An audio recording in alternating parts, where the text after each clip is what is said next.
Quando o governo de Paris anunciou uma espécie de competição para definir qual projeto arquitetônico seria o arco de entrada da Exposição Universal de 1889, ninguém imaginou que um grande pilar com 4 colunas de vigas treliçadas, separadas na base e unidas no topo, seria o escolhido. E por ter sido projetada como uma obra temporária, é ainda mais surpreendente que ela esteja de pé até os dias de hoje e seja considerada uma maravilha arquitetônica. Aqui é Maurício Santos e essa é a história da construção da Torre Eiffel.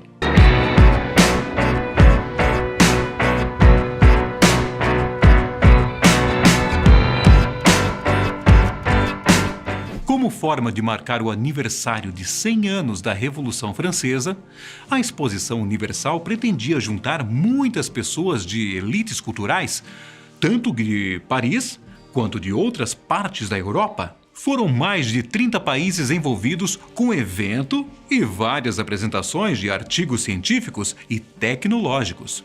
E para dar as boas-vindas a todos aqueles que desembarcassem na Cidade Luz, foi pensada uma construção que abraçasse toda a pompa e circunstância daquele momento histórico.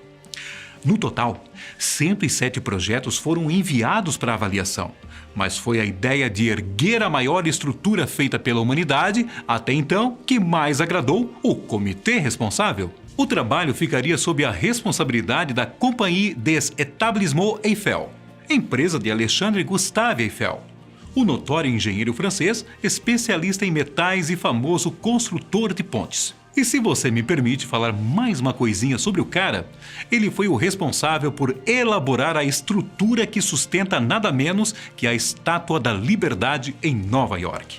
Mas contudo, porém, todavia, por mais que o sobrenome de Alexandre Gustave tenha sido usado para o batismo da torre, o crédito do projeto precisa ser dividido para mais 3 pessoas. Começando por Stéphane Sauvestre, o arquiteto, e para os engenheiros-chefes da Companhia de Eiffel, Émile Noguier e Maurice Coquelin.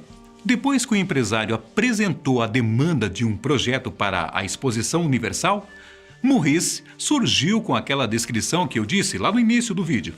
Um grande pilar com 4 colunas de vigas treliçadas, separadas na base e unidas no topo, unidas por treliças de metal em intervalos regulares. O ano era 1884 e uma das inspirações para o projeto veio direto de Nova York, mais especificamente do Observatório Laring, que havia sido construído para a Mostra da Indústria de Todas as Nações de 1853. E quando Maurice e Emily apresentaram a primeira versão do projeto, Eiffel não aprovou de início e disse que os dois, engenheiros, poderiam fazer estudos adicionais para acrescentar mais floreios e ornamentos à estrutura. Em busca de uma ajuda nessa parte, os dois entraram em contato com Stéphane Sauvestre, que era então chefe do departamento de arquitetura da companhia. O profissional era a peça que faltava no quebra-cabeça. Depois de acrescentar um pavilhão de vidro no primeiro nível, alguns arcos decorativos na base e colocar adereços em outras partes, o projeto caiu no gosto de Eiffel, que não demorou muito para comprar os direitos da patente do desenho e logo exibiu na Exposição de Artes Decorativas de 1884. Foram necessárias mais de 18 mil peças de ferro e cerca de 2,5 milhões de rebites. Só que as estimativas iniciais não assustaram o comitê, e muito menos a comissão organizada para avaliar todos os projetos inscritos. Em maio de 1886, 2 anos depois do projeto estar praticamente pronto, o esquema de Eiffel foi escolhido como vencedor por ser o único entre todos que estava rico em detalhes e parecia realmente praticável. O contrato foi assinado em janeiro do ano seguinte e os organizadores já sabiam a localização da torre: a área Champ de Mars, de Paris. Só que a aprovação dos organizadores não foi suficiente para acalmar os ânimos de pensadores e da imprensa. Por ser a primeira construção do mundo moderno com aquela magnitude, 300 metros de altura, o projeto até parecia impossível de ser concretizado. Era mais alto que as pirâmides do Egito. Então, será mesmo que daria certo? As dúvidas e críticas chegaram aos ouvidos de Eiffel, como era de se esperar. E o empresário rebateu todas com muita tranquilidade e se mostrou confiante no trabalho.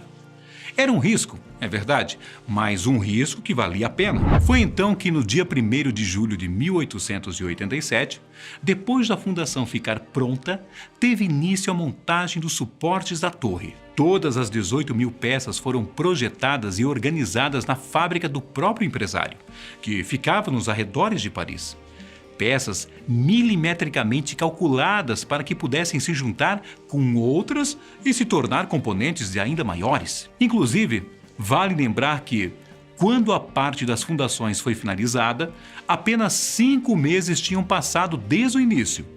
Uma velocidade recorde se levarmos em consideração aqueles meios mais antigos de construção. E no total, apenas 2 anos, 2 meses e 5 dias foram necessários para que acabasse a montagem de todas as peças de metal e o projeto fosse concluído. Lá estava a construção de mais de 7.000 toneladas e com 312 metros de altura. Hoje em dia, depois dos acréscimos e reformas, a torre passou às 10.000 toneladas e tem um total de 324 metros de altura, que, trocando em miúdos, equivale a 101 andares. Mas assim, 324 metros e mais um pouquinho, já que a estrutura metálica costuma dilatar 15 centímetros no verão. Aproveitando esse salto para a atualidade, deixa eu só te dar um aviso, rápido.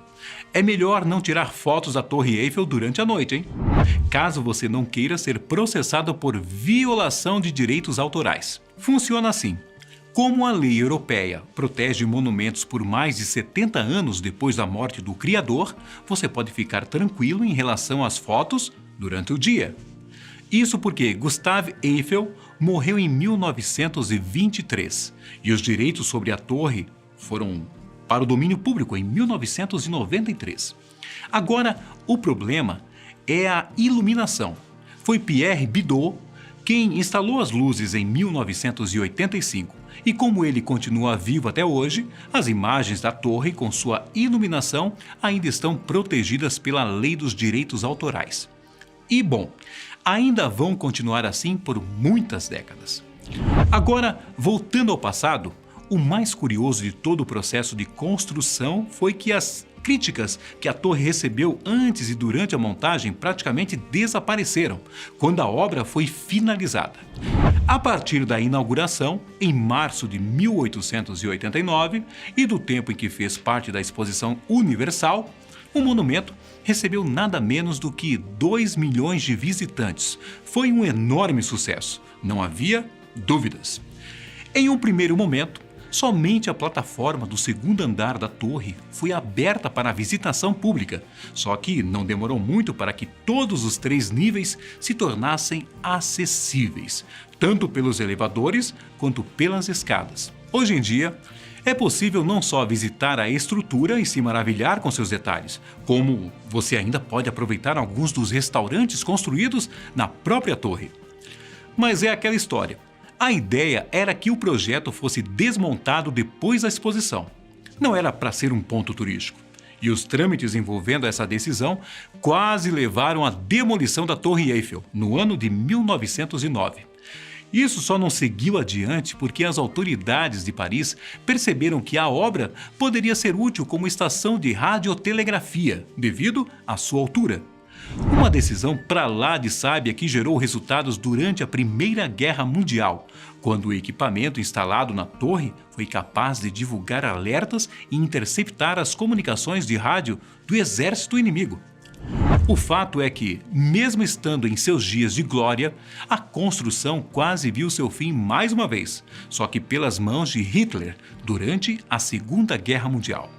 O líder nazista ordenou que a Torre Eiffel fosse demolida, só que a ordem acabou não sendo cumprida e o símbolo de Paris permaneceu de pé para contar a história. E que história, hein? Entre 1934 e 1935, a estrutura foi usada como uma espécie de gigantesca antena para transmissões experimentais de televisão, uma das primeiras do tipo. Só que esse mesmo equipamento quase gerou uma enorme catástrofe, Em janeiro de 1956, o transmissor de TV foi responsável pelo início de um incêndio. A sorte foi que apenas o topo acabou danificado e os trabalhos para reparar os problemas duraram cerca de um ano. Já em 1986, as autoridades decidiram fazer uma grande reforma na Torre Eiffel. E desde então, ela passa por um novo processo de pintura de 7 em 7 anos. E antes da pandemia fazer com que todo mundo se isolasse dentro de casa, a estrutura contava com cerca de 500 funcionários para manter todas as operações a pleno vapor. Dos restaurantes e parte de seguranças até os elevadores e a manutenção de equipamentos. E uma coisa que eu não te contei é que antes dos elevadores em cada uma das pernas da estrutura estarem em pleno funcionamento, era preciso fazer praticamente uma escalada de 1.710 degraus para chegar até o topo da torre. Somente até o primeiro nível são mais de 300. E o próprio Gustave Eiffel não foi intimidado por isso quando o projeto ficou pronto. No dia da inauguração, o empresário fez a subida completa para cravar a bandeira no topo da torre. Agora me diz nos comentários qual a outra estrutura que você gostaria de saber como foi construída e até o próximo vídeo aqui da Fatos Desconhecidos. Tchau!